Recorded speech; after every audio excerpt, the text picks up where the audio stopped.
ನಮಸ್ಕಾರ, ನಾನು ಪಲ್ಲವಿ ಶಂಕರ್. ಇದು ಸ್ಕೂಪ್ ಕನ್ನಡ. ಕರ್ನಾಟಕ ರಾಜಕೀಯದಲ್ಲಿ ಈಗ ಅತಿ ಹೆಚ್ಚು ಚರ್ಚೆ ಆಗ್ತಾ ಇರುವಂಥ ವಿಚಾರ ಏನು ಅಂದರೆ ಡಿ.ಕೆ. ಶಿವಕುಮಾರ್. ವರ್ಷಗಳ ಕಾಲ ಪಕ್ಷಕ್ಕಾಗಿ ದುಡಿದಿದ್ದಾರೆ. ಸಂಕಷ್ಟ ಸಮಯದಲ್ಲಿ ಕಾಂಗ್ರೆಸ್ ಪಕ್ಷವನ್ನು ಕಾಪಾಡಿಕೊಂಡು ಸಿಎಂ ಕುರ್ಚಿಗಾಗಿ ರಾಜಕೀಯ ತಪಸ್ಸನ್ನೇ ಮಾಡಿದ್ದಾರೆ ಅನ್ನುವಂಥ ಮಾತುಗಳು ಸದ್ಯಕ್ಕೆ ಕೇಳಿಬರ್ತಾ ಇದೆ. ಇವತ್ತು ಮುಖ್ಯಮಂತ್ರಿಯಾಗಿ ಪದಗ್ರಹಣ ಮಾಡಿದ್ದಾರೆ ಡಿ.ಕೆ. ಶಿವಕುಮಾರ್ ಅವರು. ಸದ್ಯಕ್ಕೆ ಡಿ.ಕೆ. ಶಿವಕುಮಾರ್ ಅವರು ಈ ಸಿ.ಎಂ ಪಟ್ಟವನ್ನು ಅಲಂಕರಿಸೋದಕ್ಕೆ ಸಾಕಷ್ಟು ಹೋರಾಟಗಳನ್ನು ನಡೆಸಿದ್ದಾರೆ. ಈ ಹಿಂದೆಯೂ ಕೂಡ ನಾವು ವಿಡಿಯೋದಲ್ಲಿ ಎಕ್ಸ್ಪ್ಲೈನ್ ಮಾಡಿದ್ವಿ. ಆದರೆ ಇದರ ಜೊತೆಗೆ ತಪಸ್ಸನ್ನು ಕೂಡ ಮಾಡಿದ್ದಾರೆ ಅನ್ನುವಂಥ ಮಾಹಿತಿ ಅವರ ಆಪ್ತ ವಲಯದಲ್ಲಿ ಕೇಳಿ ಬರ್ತಾ ಇದೆ. ಸಿ.ಎಂ ಆಗಬೇಕು ಅನ್ನೋ ಕನಸಿಗಾಗಿ ಹಲವಾರು ವ್ರತಗಳನ್ನು ಕೂಡ ಕೈಗೊಂಡಿದ್ರು. ಜೊತೆಗೆ ಪ್ರಮುಖವಾಗಿ ಮಾಂಸಾಹಾರವನ್ನು ತ್ಯಜಿಸಿದ್ರು ಅನ್ನುವಂಥ ಮಾಹಿತಿ ಇದೆ. ಡಿ.ಕೆ. ಶಿವಕುಮಾರ್ ಅವರು ರಾಜಕೀಯ ಜೀವನ ಏನಿದೆ ಅದು ಸುಲಭ ಆಗಿರಲಿಲ್ಲ. ಕನಕಪುರದಿಂದ ಶುರುವಾದಂಥವರ ರಾಜಕೀಯ ಪಯಣ ಇಂದು ರಾಜ್ಯ ರಾಜಕೀಯದ ಕೇಂದ್ರ ಬಿಂದುವಾಗಿರುವ ಮಟ್ಟಕ್ಕೆ ಬಂದು ನಿಂತಿದೆ. ಕಾಂಗ್ರೆಸ್ನಲ್ಲಿ ಸಂಕಷ್ಟದಲ್ಲಿದ್ದಂಥ ಸಂದರ್ಭದಲ್ಲಿ ಪಕ್ಷದ ಶಾಸಕರನ್ನು ಒಗ್ಗೂಡಿಸ್ಕೊಂಡು ಅವರನ್ನು ಉಳಿಸಿದಂಥ ನಾಯಕ ಅಂದರೆ ಅದು ಡಿ.ಕೆ. ಶಿನೇ. ಗುಜರಾತ್ ಕಾಂಗ್ರೆಸ್ ಶಾಸಕರ ರಕ್ಷಣೆ ಆಗಿರ್ಬೋದು, ಮಹಾರಾಷ್ಟ್ರ ರಾಜಕೀಯದ ಬೆಳವಣಿಗೆ ಆಗಿರ್ಬೋದು, ಪಕ್ಷ ಸಂಘಟನೆ ಬಲಪಡಿಸುವಂಥ ಕೆಲಸ ಆಗಿರ್ಬೋದು, ಪ್ರತಿ ಹಂತದಲ್ಲೂ ಡಿ.ಕೆ. ಶಿವಕುಮಾರ್ ತಮ್ಮ ನಿಷ್ಠೆಯನ್ನು ತೋರಿಸಿದ್ದಾರೆ. ಅದರಲ್ಲೂ ಕೆಪಿಸಿಸಿ ಅಧ್ಯಕ್ಷರಾಗಿ ಕೆಲಸ ಮಾಡಿದ ನಂತರ ಅವರ ರಾಜಕೀಯ ತೂಕ ಇನ್ನಷ್ಟು ಕೂಡ ಹೆಚ್ಚಾಗುತ್ತೆ.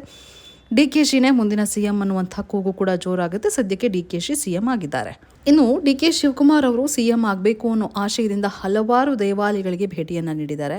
ಕೆಲವು ಮೂಲಗಳ ಪ್ರಕಾರ ಅವರು ಮಾಂಸಾಹಾರವನ್ನು ತ್ಯಜಿಸಿದ್ರು ಅನ್ನುವಂಥ ಚರ್ಚೆ ನಡೀತಾ ಇದೆ. ಇದು ಕೇವಲ ರಾಜಕೀಯ ಆಸೆ ಅಷ್ಟೇ ಅಲ್ಲ, ಒಂದು ವೈಯಕ್ತಿಕ ಕನಸು ಕೂಡ ಆಗಿತ್ತು. ಯಾಕೆಂದರೆ ವರ್ಷಗಳ ಪರಿಶ್ರಮದ ನಂತರ ಮುಖ್ಯಮಂತ್ರಿ ಆಗಬೇಕು ಅನ್ನೋ ಆಸೆ ಯಾವುದೇ ನಾಯಕನಾಗಿರಲಿ ಅವನಿಗೆ ಸಹಜ. ಆದರೆ ಕರ್ನಾಟಕ ಕಾಂಗ್ರೆಸ್ ಸಿಎಂ ಸ್ಥಾನ ಅಷ್ಟು ಸುಲಭವಾಗಿ ಸಿಗೋ ಹುದ್ದೆ ಅಲ್ಲ. ಅದರ ಹಿಂದೆ ಪ್ರಭಾವ, ಹೈಕಮಾಂಡ್, ಜನಪ್ರಿಯತೆ ಮತ್ತು ಜಾತಿ ಸಮೀಕರಣ ಇದೆಲ್ಲವೂ ಕೂಡ ಕೆಲಸವನ್ನು ಮಾಡುತ್ತೆ. ಇದರ ಆಚೆಗೆ ಡಿ.ಕೆ. ಶಿವಕುಮಾರ್ ಅವರು ಮುಖ್ಯಮಂತ್ರಿ ಆಗಬೇಕು ಅನ್ನುವಂಥ ಆಸೆಗೆ ತಪಸ್ಸನ್ನು ಮಾಡಿದರು. ಹಲವಾರು ಪೀಠಗಳನ್ನು ಸುತ್ತಿದ್ರು, ಗಡ್ಡವನ್ನು ಬಿಟ್ಟಿದ್ರು, ಹಲವಾರು ದೇವಾಲಯಗಳಿಗೆ ಭೇಟಿಯನ್ನು ಕೊಟ್ಟಿದ್ರು. ಪ್ರಮುಖವಾಗಿ ತುಮಕೂರಿನ ನೊಣವಿನಕೆರೆ ಅಜ್ಜಿಯನ್ನು ಭೇಟಿ ಮಾಡ್ತಾ ಇದ್ರು. ಹಾಗಾಗಿ ಯಾವಾಗ ನಾನು ಸಿಎಂ ಆಗ್ಬೋದು ಅನ್ನುವಂಥ ಪ್ರಶ್ನೆಗಳನ್ನು ಇಡ್ತಾ ಇದ್ರು. ಅದಕ್ಕಾಗಿ ಪ್ರಾರ್ಥನೆಗಳನ್ನು ಮಾಡ್ತಾ ಇದ್ರು, ಧ್ಯಾನಕ್ಕೆ ಕೂರ್ತಾ ಇದ್ರು.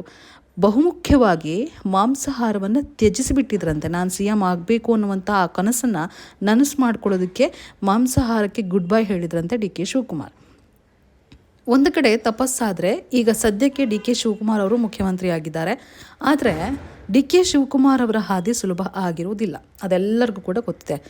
ಯಾಕೆ ಅಂತಂದರೆ ಈ ಹಿಂದೆ ಸಿದ್ದರಾಮಯ್ಯ ಅವರು ಸಿಎಂ ಆದಂಥ ಸಂದರ್ಭದಲ್ಲಿ ಏನೆಲ್ಲ ಕಾರ್ಯಗಳನ್ನು ಕೈಗೊಂಡ್ರು, ಹೇಗೆ ತಮ್ಮ ಕಾರ್ಯವನ್ನು ನಿರ್ವಹಿಸಿದ್ರು, ಅದನ್ನು ಡಿ.ಕೆ. ಶಿವಕುಮಾರ್ ಅವರಿಗೆ ತಾಳಿಯನ್ನು ಹಾಕ್ತಾರೆ ಜನ.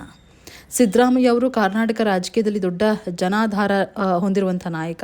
ಅವರ ಆಡಳಿತ ಶೈಲಿ ಇರ್ಬೋದು, ಅನ್ನಭಾಗ್ಯ ಸೇರಿದಂತೆ ಜನಪರ ಯೋಜನೆಗಳು, ಗ್ರಾಮೀಣ ಭಾಗದಲ್ಲಿನ ಹಿಡಿತ, ಇವೆಲ್ಲವೂ ಕೂಡ ಸಿದ್ದರಾಮಯ್ಯ ಅವರಿಗೆ ದೊಡ್ಡ ಶಕ್ತಿ. ಹೀಗಾಗಿ ಡಿ.ಕೆ. ಶಿವಕುಮಾರ್ ಅವರು ಯಾವಾಗ ಸಿಎಂ ಆದರೂ ಜನರು ಸಹಜವಾಗಿ ಹೋಲಿಕೆಯನ್ನು ಮಾಡ್ತಾರೆ. ಸಿದ್ದರಾಮಯ್ಯ ಅವರ ಆಡಳಿತ ಹೇಗಿತ್ತು, ಡಿ.ಕೆ. ಶಿ ಆಡಳಿತ ಹೇಗಿದೆ ಅನ್ನುವಂಥ ಚರ್ಚೆ ಆರಂಭ ಆಗುತ್ತೆ.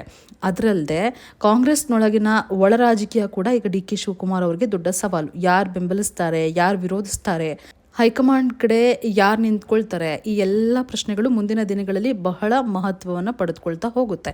ಇನ್ನು ಡಿ.ಕೆ. ಶಿವಕುಮಾರ್ ಅವರಿಗೆ ಮುಂದೆ ಇರುವಂಥ ದೊಡ್ಡ ಸವಾಲು ಏನಂದರೆ ಮೊದಲನೇದು ಆಡಳಿತ. ಸಿಎಂ ಆದಮೇಲೆ ಜನರ ನಿರೀಕ್ಷೆ ತುಂಬ ಹೆಚ್ಚಾಗ್ತಾ ಹೋಗುತ್ತೆ. ಈಗ ಗ್ಯಾರಂಟಿ ಯೋಜನೆಗಳ ಬಗ್ಗೆ ಇವರು ಯಾವ ರೀತಿಯಾಗಿ ಪ್ರೋಸೆಸನ್ನು ಮಾಡ್ತಾರೆ, ಸ್ಟಾಪ್ ಮಾಡ್ತಾರೆ, ಹೇಗೆ ಮಾಡ್ತಾರೆ, ಯಾಕಂದರೆ ಈ ಹಿಂದೆ ಫಿಲ್ಟರ್ ಮಾಡ್ತಾರೆ ಅಂತ ಹೇಳಿದರು, ಇದನ್ನೆಲ್ಲ ಹೇಗೆ ನಿಭಾಯಿಸ್ಕೊಂಡು ಹೋಗ್ತಾರೆ ಅನ್ನುವಂಥದ್ದು. ಎರಡನೇದು ಭ್ರಷ್ಟಾಚಾರ ಆರೋಪಗಳಿಂದ ದೂರ ಉಳಿಯೋದು. ವಿರೋಧ ಪಕ್ಷಗಳು ಪ್ರತಿಯೊಂದು ವಿಷಯವನ್ನು ದೊಡ್ಡದಾಗಿ ಮಾಡುತ್ತವೆ.